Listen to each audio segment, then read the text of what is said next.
Hey people, CzarThwomp here, and welcome to episode 3 of Pac-Man World 2. Last time, we completed all the forest levels, defeated Inky, and completed the first 2 levels of the Ice World. So, let's finish things off by going to Blade Mountain. Now, if you like speed, this is a really fun level. Welcome to the summit of Blade Mountain, Pac-Man. The only way down the other side is on a frozen river of ice. I have ice skates for you to wear so you won't slip and fall on all the ice. Though remember, they are a rental, so if you scuff them, I will hunt you down. I will break your knees. I will charge you a premium to get them replaced. Do not try me, Pac-Man. I am spiteful. I still am feeling bitter after that Rebel Ram knocked me off the mountain, and I am looking to take it out on someone who I know will not hurt me due to game mechanic reasons. I also have some tips to help you get to the bottom safely.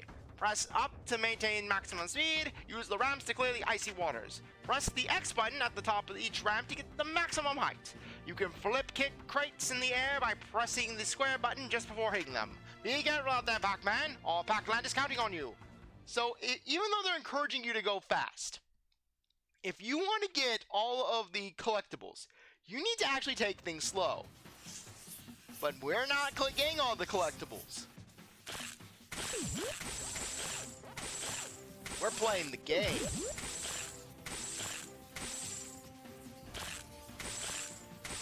Yeah, if you're doing this level casually, this can be a whole lot of fun. Heck, this is one of the more fun levels to do the time trial for, since you're pretty much encouraged just to go full speed down the area. Oh yeah, now we're doing things risky. Missed the checkpoints. And then I'm gonna get the curse of Professor Pac. Pac-Man! Professor Pac is racing on his snowmobile. Hey, wait, see that treasure chest up there? That contains one of the coins for the level. Yeah, you're gonna need to make a tricky jump to reach there.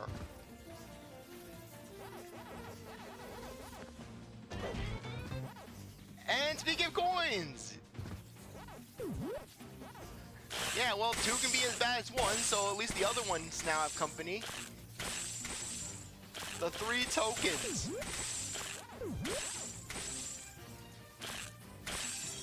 For a second I thought I missed that checkpoint too. Yeah, just really playing things loose and fast and loose.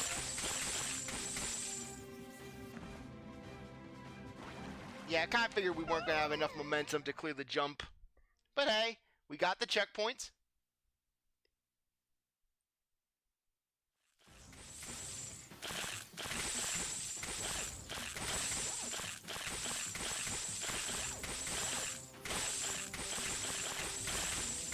Okay, there we go.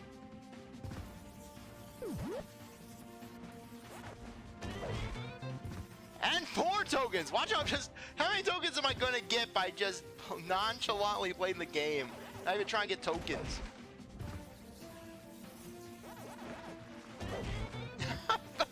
5 tokens! I'm not even trying to get the tokens.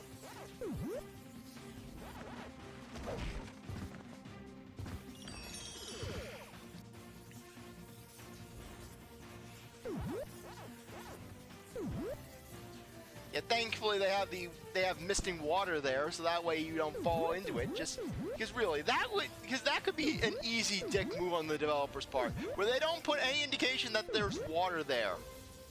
And yeah, I still fall into it. Because I will amaze you with my skills. Greatest Pac-Man World 2 player here, everyone. I bring the skills. Well, at least lives respawn if you don't hit a checkpoint after collecting them.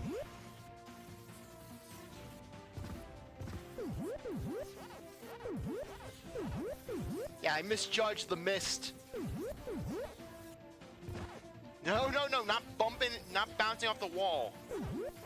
Thread the needle. Thread the needle.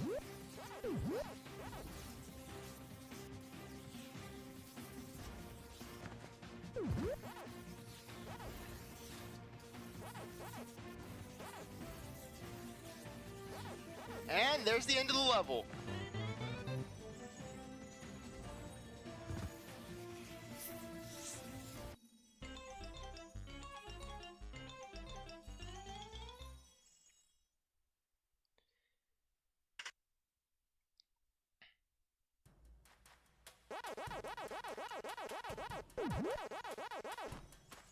Okay, anyways, Pinky's Revenge, arguably the best boss in the game, purely because of just how personal it gets. Yeah, we're basically, the entire boss is based around just Pinky being a yandere, basically. This is the game that really just cemented Pinky being a yandere, basically. For those of you who have seen the Adventures of Pac-Man, basically Pinky with her mint-flavored net, basically this was the origin of it. Basically, this was the genesis of yandere Pinky. Basically, Pinky in the intro cutscene, basically just sitting in Pac-Man's yard, just watching him sleep. Heck, I wouldn't be surprised if Pac-Man bought Chomp Chomp purely because Pinky makes it a regular thing on a daily, on a weekly, if not daily basis of just sitting outside his house, creeping on him, watching him sleep. Heck, I wouldn't be surprised if the reason why Pac-Man sleeps alone is purely because he's sacrificing himself. Because basically he knows that he and Miss Pac-Man, they sleep in the same area, Pinky's gonna get ideas, and she's just gonna just kill Miss Pac-Man, and then Pac-Man's gonna come home from the maze one day, and he's gonna, or no, Pac-Man's gonna wake up one morning, and he's gonna see Pinky wearing a Miss Pac-Man skin suit.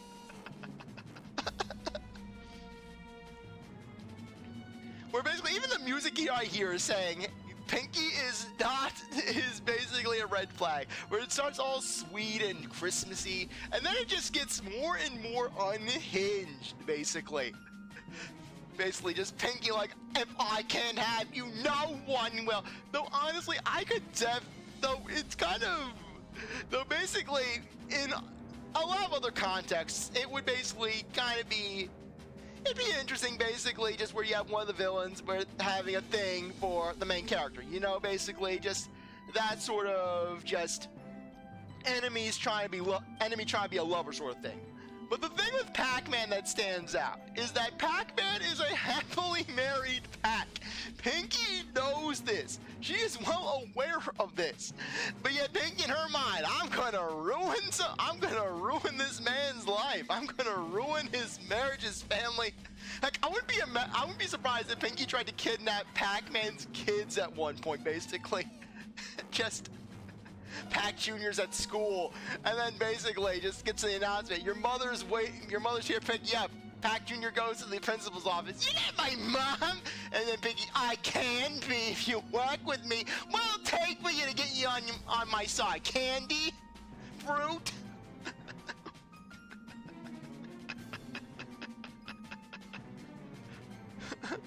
But really, just the early 2000s was a true renaissance of pink yandere characters. I mean, you had Pinky from this game, you had Barry from Foster's Home for Imaginary Friends, you had Panini from Chowder, you had Pink Monkey from the Ape Escape series, and heck, even Amy Rose from Sonic, basically, just in Sonic Heroes, basically, just confronting Sonic. First interaction with Sonic in the game. You're not escaping me, Sonic. We're getting married. Just... Oh, Pac-Man, you want this stupid golden fruit, don't you? Oh, yeah, and I'm sorry, another tangent. Just the way they had that lipstick on Pinky, it just makes her, it gives off cougar vibes. You want the stupid golden fruit, don't you? Spooky was right, you never wanted me.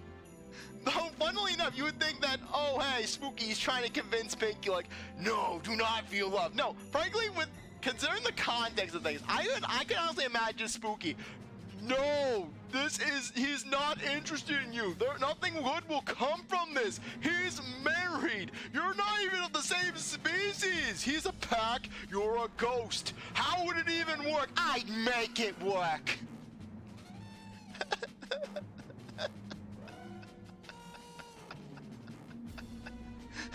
Spooky was right. You never wanted me. And then Pac-Man, what was your first clue? The fact that I run away from you, or that I'm happily married?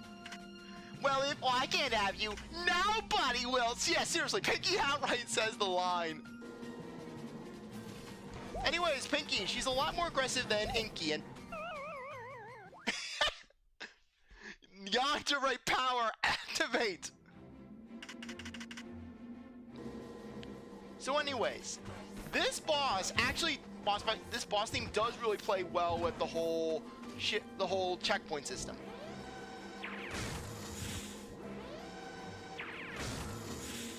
You're just really hard to get, aren't you?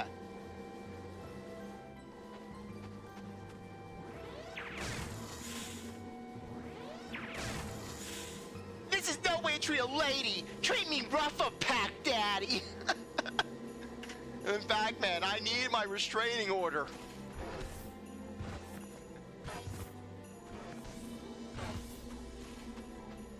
Anyways, dodge Pinky's attacks, and then it's pretty straightforward hitting her.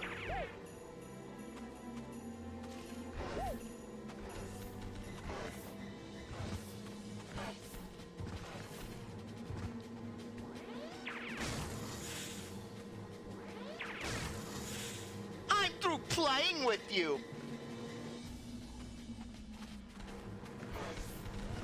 Yeah, no, you know what would have been funny is if they would have actually swapped around Pinky and Blinky's maze mechanics in this game. Make it where Pinky is the aggressive one, while Blinky's the one that tries to corner you.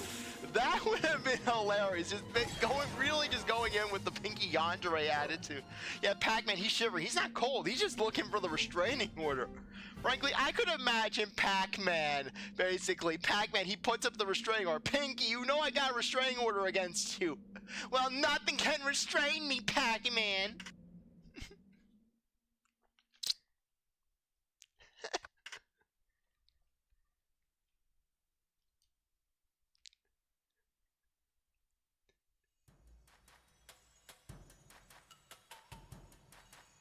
Okay, anyways, first level of the volcano world. Now, the volcano world, pound for pound, is my least favorite section of the game. Now, this first level into the volcano isn't too bad.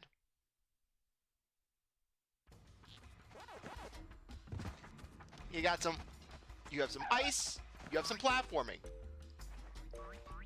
Though, notice how that coin is positioned. It's on a platform that if you jump on it, it's going to go away before you can really collect the coin and basically get out. Anyways, over here, we got pukas from Dig Dug. Bounce on them, they'll explode. They generate endlessly. But I really like the music in this level. It reminds me of something that you'd hear out of a Jak and Daxter game.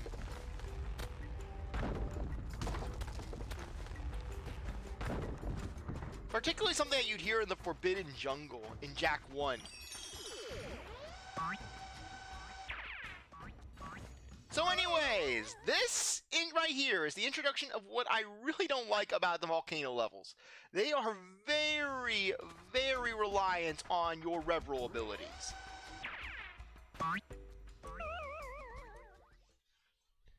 So yeah, if you're not good with rev rolls, you're not going to have a good time. Try a jump, you're not jumping. Thankfully, if you ever have any issues, you have your handy dandy butane madness. Okay, there we go.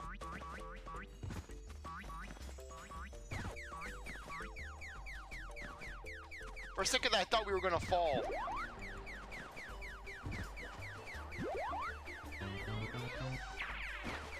And over here, we have the one and only appearance of the puka plants.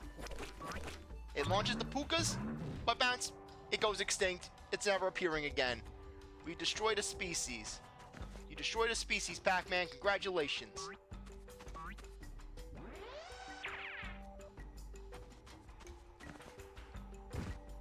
Okay, so anyways, this level, all things considered, is pretty tame as far as the volcano stages are concerned.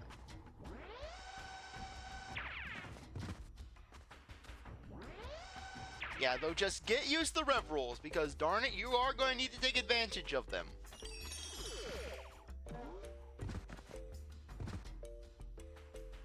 And another thing, this game can get pretty dark when it wants to. So for me, I don't know if this is the case for you watching this. I don't know how this is going to appear on the video. But for me, this section I could barely see that section of the path. So basically, I was doing things pretty blind right there.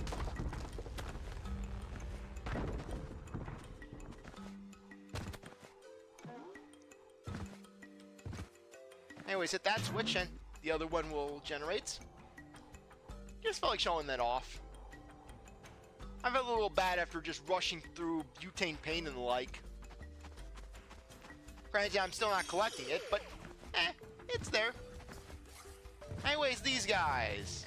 They may look threatening, but as long as you just keep moving, they really won't do much to you.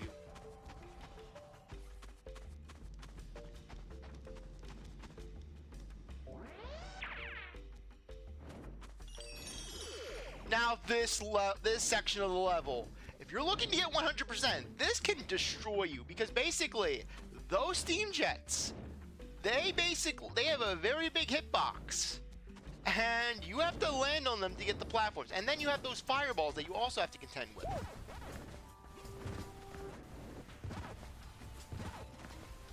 But hey, we're not worrying about them, so let's get going.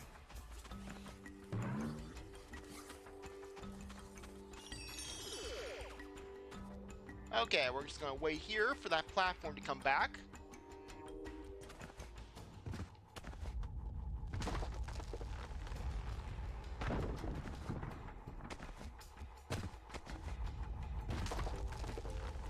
Not risk it for a strawberry. Not worth it. No strawberries worth it. Yeah, though funnily enough for me, I actually eat very little fruit in my day-to-day life, basically. All the fruit that I get is pretty much fruit juice from the likes of V8.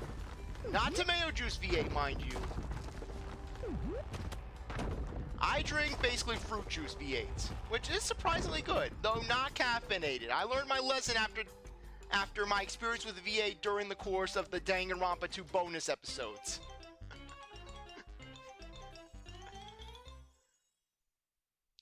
Okay. Yeah, we'll save the game. Yeah, so for those of you who don't know, basically, during the bonus episodes of Danganronpa V2, I had gone to the doctor and I basically was told, hey, just get some more fruit in ya. So I complied. I got some V8. I'm like, you know, I'm gonna turn things around. Get some traditional V8. I tried to drink a can. It tastes like I'm drinking rust and piss combined, just the acidity of it all. And I am just absolutely suffering drinking this one can. So I decided to move on to fruit juice. And I'm like, hey, you know what? This fruit juice is pretty good. But little did I know, that fruit juice was caffeinated. So basically, I was feeling irritable and I couldn't sleep all that well, and I could not figure out for the life of me why. I'm like, why can't I sleep? And I look, and it's an energy drink, essentially. Anyways, this part. Your jumping is impeded while you're running across the lava. So yeah, basically. If you aren't prepped, you're going to have a bad time. You sink that lava, you're going to have a bad time.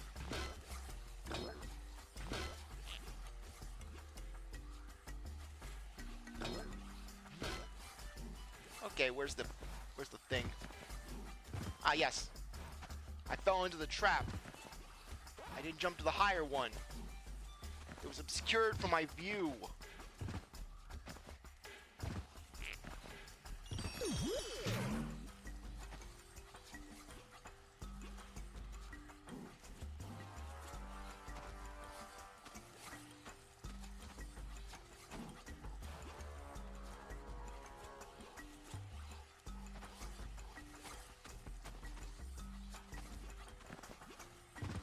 Okay. Yeah, feeling risky today.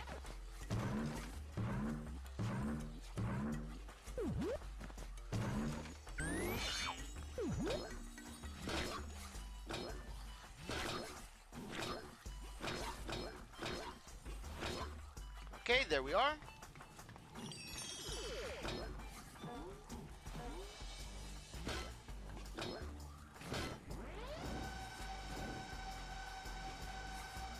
Okay, this is a rev roll platform, basically. Rev roll on it, and you will just go where the platform takes you.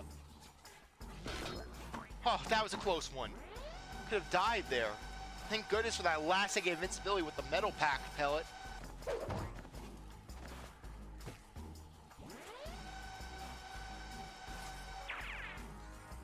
No!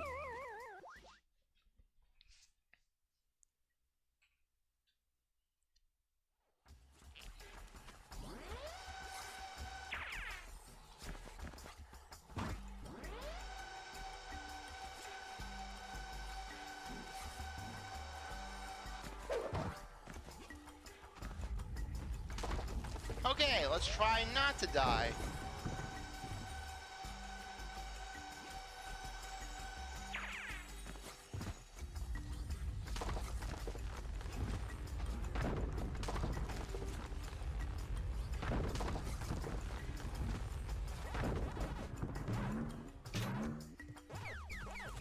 Okay, grab you.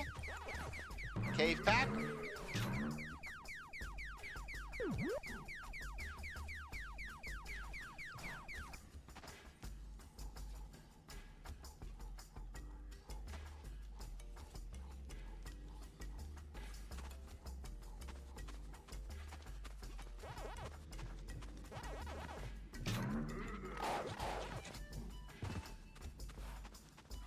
Where's the bell dot? There, there it is, there it is.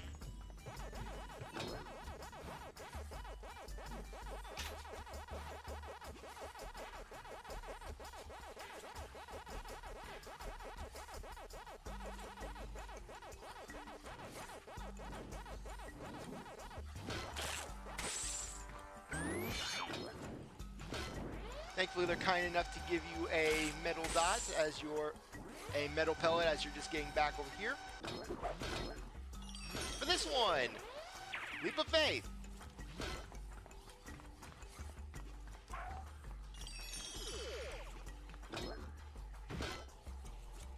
Nice of them to teach you how to use ledge grabbing.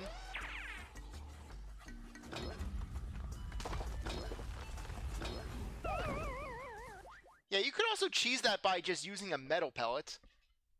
But unfortunately, we lost the chance.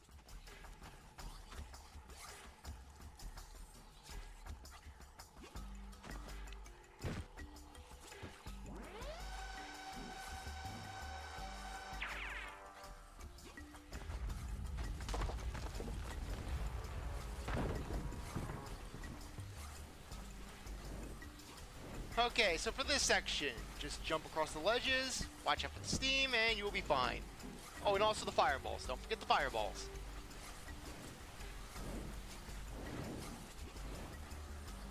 Yeah, for this one, you're going to need to utilize angles.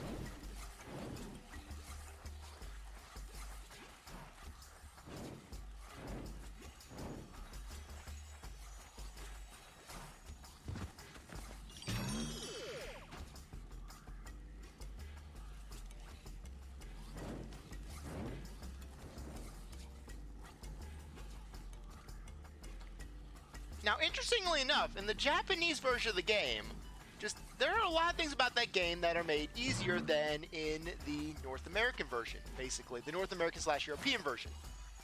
So basically, in the Japanese version of the game, the level actually ends off at this point.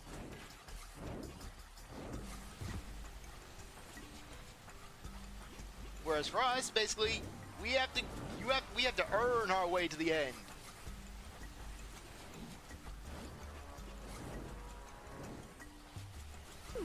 Okay. Yeah, this part going back is a little harder than going forward because just you're fighting the camera on this one.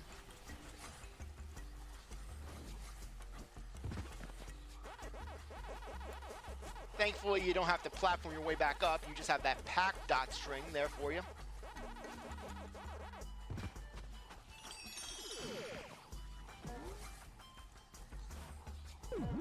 Okay, so anyways, for this portion of the level, you are on a bit of a time clock. The lava's rising, and you gotta get moving. You dilly-dally, you roast, you fry. But at least it's the end of the level.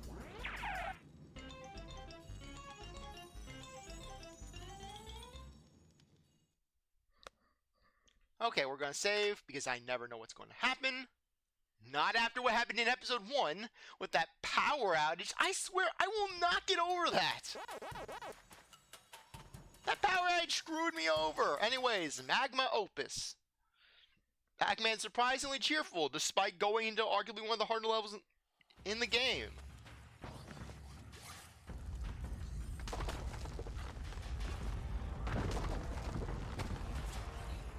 Okay, so anyways, jump across here to start things off.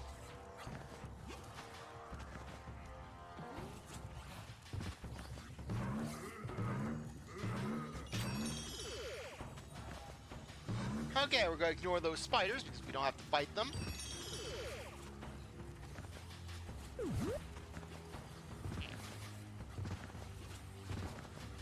Okay, so let's get up to this metal switch.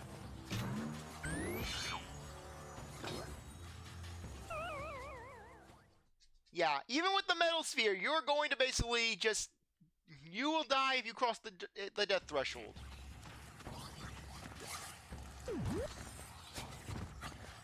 But why is it within that quiet? Yeah. Yeah. Like basically, like I'm trying to hide a secret. Like I'm trying to hide some grand deception. I'm trying to sweep something under the rug. Yeah. Or no, it's like that one SpongeBob episode, which is SpongeBob. Yeah.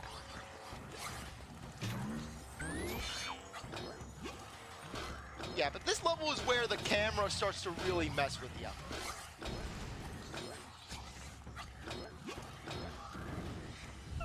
And where these guys can just pot shot you because you can't really see properly. What is going on with Pac-Man's camera?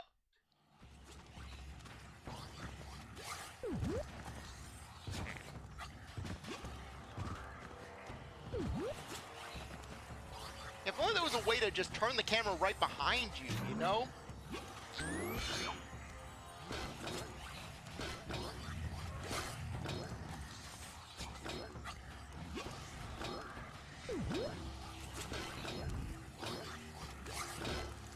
There we go.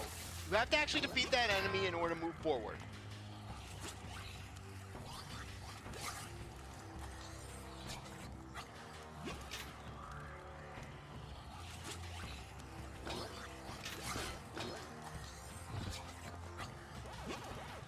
Yeah, if you're wondering though, if you collect a pack pellet in one of the lines, the line will not be interrupted. It's not like, oh hey, you collected one of the pack dots, so now you're going to fall down. No, the line is a set path. The pack dots are just guiding you along that path.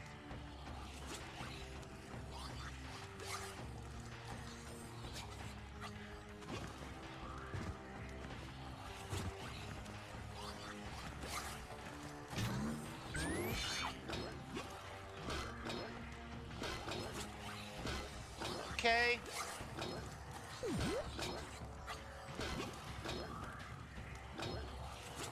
Yeah, and then watch how I fall down because I got cocky.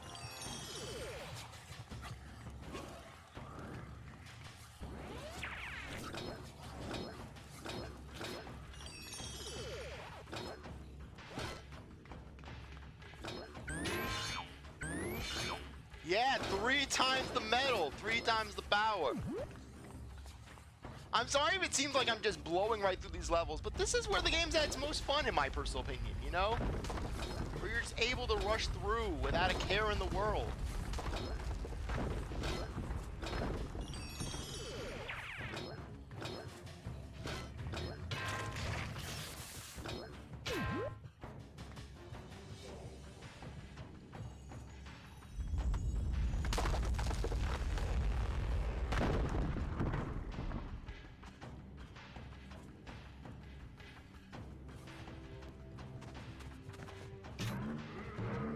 If you want, there's the maze pad.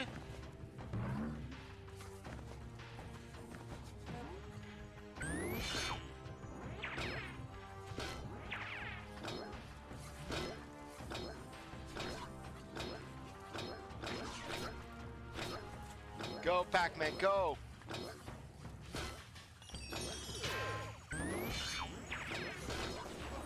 Okay, I took the wrong path.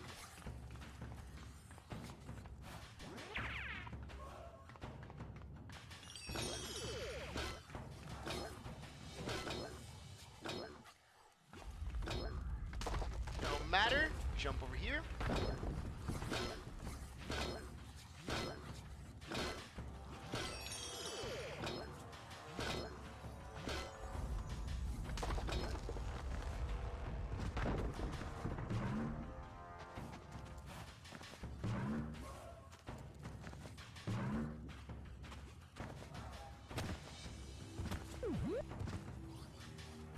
Okay.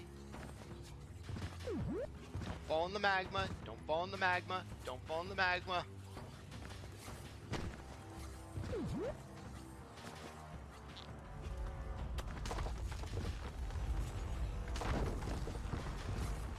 Okay, and we've pretty much reached the end of the level. Now, for those of you who have played this game before, you know the slide.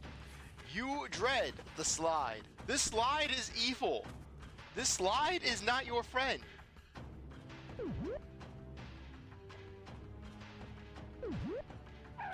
This slide sees good in the world, and it will devour that good. It will devour that good, and it shall spit it back out as evil and vileness and bitterness. Look at that! How was I supposed to control that? How was I supposed to control the power of the slide? I just could not control its might and its fury.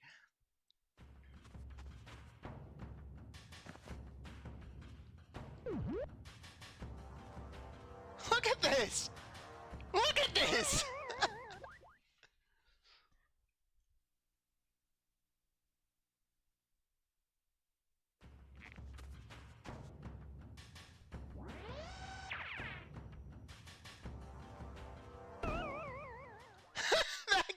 I can't take it anymore!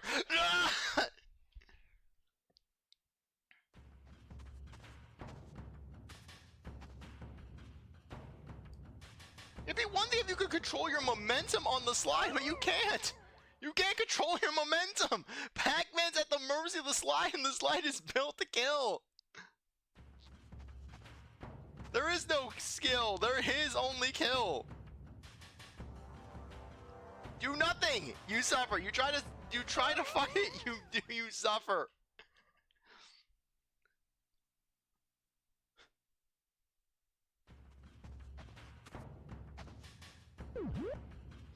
Oh, come on! I was on the slide. I was on the slide. Pac-Man, Pac-Man, Bubba, we were on the slide. Pac-Man! Pac-Man! Pac-Man! Pac-Man! Pac-Man!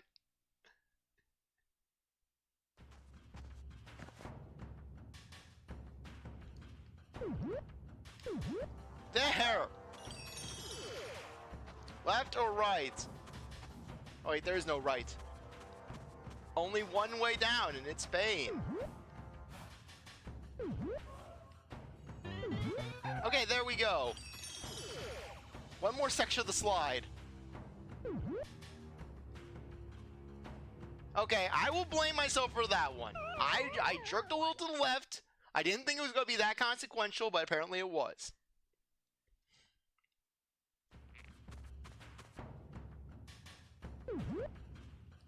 I can't see!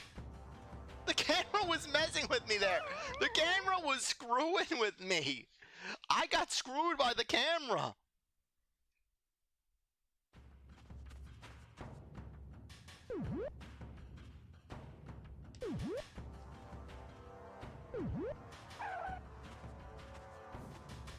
Okay, there's the end of the level. Yeah, one rev roll jump.